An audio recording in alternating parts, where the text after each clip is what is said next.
Assalamualaikum warahmatullahi wabarakatuh.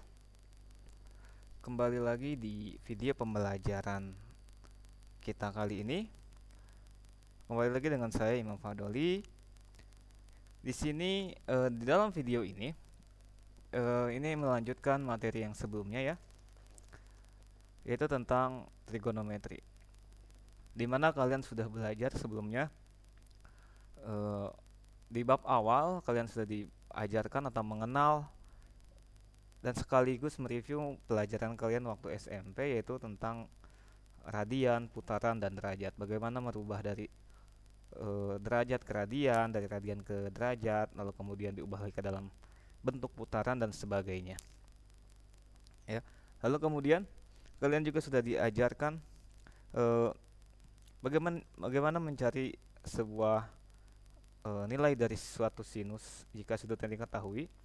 Lalu kemudian dan di materi sebelumnya itu tentang identitas trigonometri.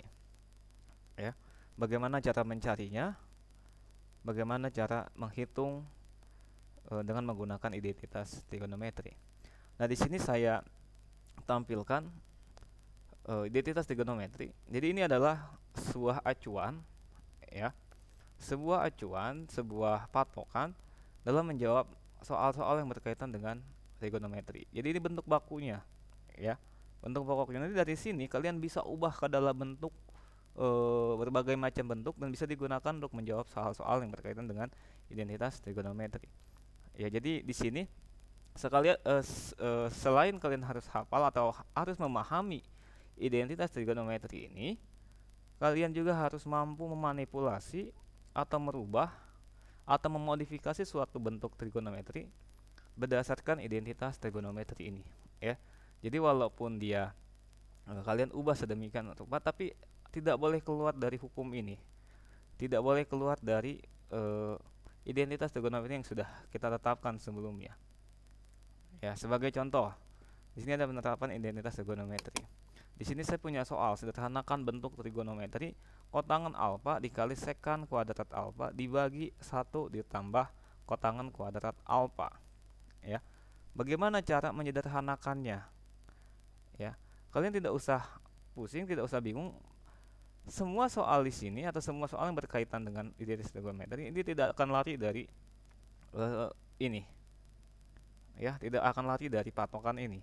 Jadi kita tinggal cari mana yang sesuai, lalu kemudian kita ubah dan seterusnya. Oke, kita langsung saja ke penjabarannya.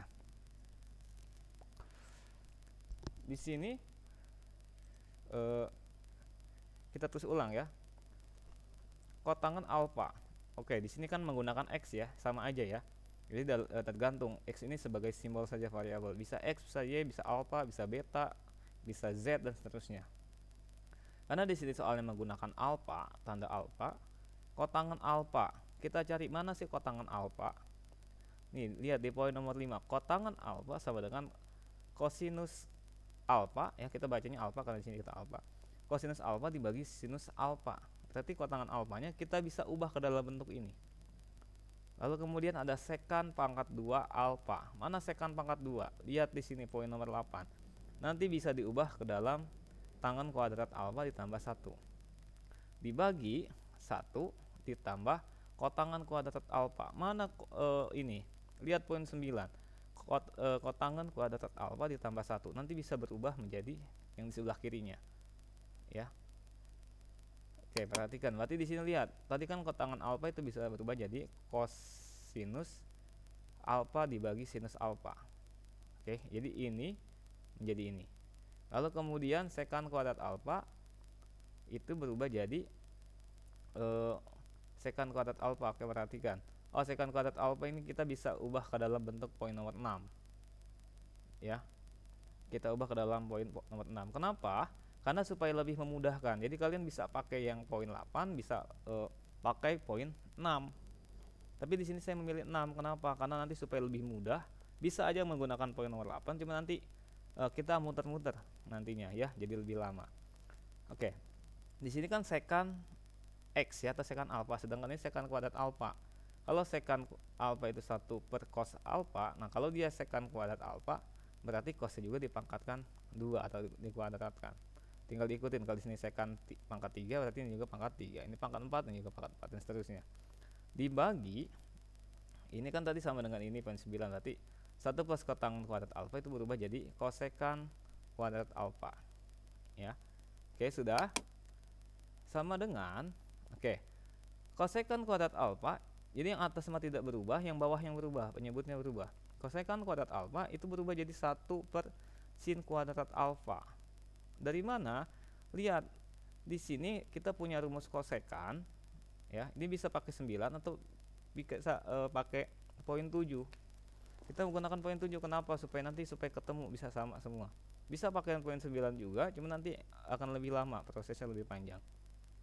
Kosekan alfa sama dengan 1 per sin alfa. Karena di sini pangkat 2, maka sinnya juga pangkat 2. Ya, paham ya? Oke. Lalu kemudian kosekan kuadrat alfa, kosekan alfa dibagi sin alfa dikali 1 per cos kuadrat alfa dikali sin kuadrat alfa per 1. Oh, bisa dari mana? Oke, perhatikan. Dulu kalian pernah belajar waktu SD, ya. Kalau ada 2 per 3 dibagi 1 per 4, kan supaya lebih gampang ini bisa dikali tapi dibalik penyebutnya. Jadi 2 per 3 dikali 4 per 1, jadi 8 per 3. Ini pun sama, ya. Ini kan dibagi 1 per sin pangkat 2 alfa. Tinggal kita kali ke sini, jadi naik. Cuma jadi dibalik, kalau 1 per sin kuadrat alfa berubah jadi sin kuadrat alfa per 1. Ya. Oke. Kalau sudah, ini kita bisa coret satu coret. Jadi atas bawahnya coret karena sama. Oke. Ini kita urai ya. Cos alfa, ini kan sin pangkat 2 berarti sin kali sin. Jadi ubah sin alfa. Lalu ini bawahnya sin alfa, ini kan cos pangkat 2 berarti cos alfa dikali cos alfa. Oke. Nah, lihat mana sih atas bawah yang sama bisa kita coret. Sin dengan sin, coret. Lalu kemudian cos dengan cos, coret. Berarti tinggal menyisakan sin alfa per cos alfa. Tinggal kita tulis. Nah, sin alfa per cos alfa kalau kita lihat ke sini, sesuai dengan poin nomor 4 itu bisa berubah menjadi tangen alfa. Berarti tangen alfa. Nah, jadi bentuk sederhana dari kotangen alfa dikali sekan kuadrat alfa dibagi 1 plus kotangen kuadrat alfa itu untuk sederhananya adalah tangen alfa. Oke. Sekarang kita lanjut soal nomor 2. Buktikan bahwa sin alfa dikurang cos alfa dipangkatkan 2 ditambah 2 sin alfa cos alfa itu sama dengan 1. Ya. Nah, jadi di dalam soal nomor 2 ini kita bukan mencari jawabannya, tetapi kita bisa membuktikan. Jawabannya sudah ada 1. Tapi kita buktikan benar nggak sih ini itu hasilnya 1. Ya. Supaya sama berarti nanti sebelah kiri ini hasilnya harus 1. Cuman bagaimana langkahnya? Nah, oke, sini saya tampilkan lagi identitas trigonometrinya biar lebih memudahkan. Oke, kita ubah bentuk ruas kiri ya. Jadi ruas kiri ini akan kita ubah. Jadi kita ambil yang ini. Ya. Oke, sin alfa dikurang cos alfa dipangkatkan 2 ditambah 2 sin alfa cos alfa. Oke, sin alfa min cos alfa pangkat 2. Jadi ini dulu kita hitung. Gimana caranya? Ini kan pangkat 2. Berarti caranya lihat, perhatikan. Sebenarnya ini sama dengan kayak X tambah 4 dipangkatkan 2. Ya. Sama ya dengan aljabar yang sudah materi yang sebelum-sebelumnya. Sin alfa pangkat 2, berarti kita bisa tulis sin kuadrat alfa. Lalu kemudian 2 dikali sin, 2 sin dikali min cos, berarti 2, jadi min 2 sin cos. Jadi kita tulis 2 sin cos ya. Ini min ya.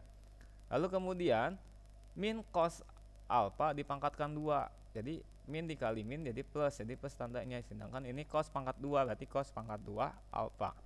Ditambah 2 sin alfa cos alfa dari mana nih? Ini kita nggak ubah ya, kita terus ulang.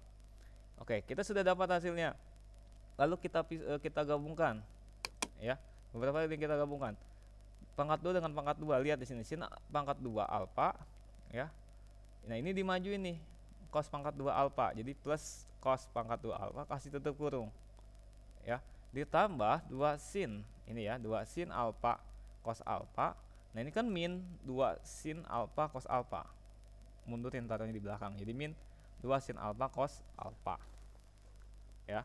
Nah, dari sini kita bisa dapat lihat, ini kan sesuai dengan rumus identitas trigonometri yang poin nomor 1.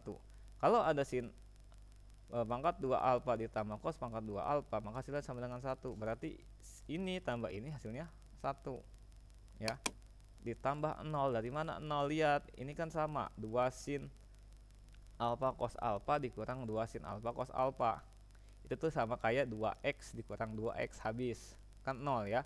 Berarti ini bisa dicoret-coret jadi habis. Maka hasilnya 0. Berarti 1 tambah 0 adalah 1. 1 berarti dari ruas sebelah kiri ini ya, dari ruas sebelah kiri ini kita dapat hasilnya adalah 1, sama dengan ruas yang sebelah kanan. Berarti ini terbukti bahwa sin alfa min cos alfa pangkat 2 ditambah 2 sin alfa cos alfa itu sama dengan 1 ya. Ya, jadi cukup jelas ya. Cukup 2 contoh saja. Semoga kalian memahami. Kalau misalkan kurang begitu memahami atau butuh materi tambahan, kalian bisa cari-cari di internet, di buku, banyak sekali sumbernya ya. Tinggal kemauan kalian bagaimana, keinginan kalian atau semangat kalian untuk belajar. Jadi cukup video pembelajaran kita kali ini. Terima kasih. Wassalamualaikum warahmatullahi wabarakatuh.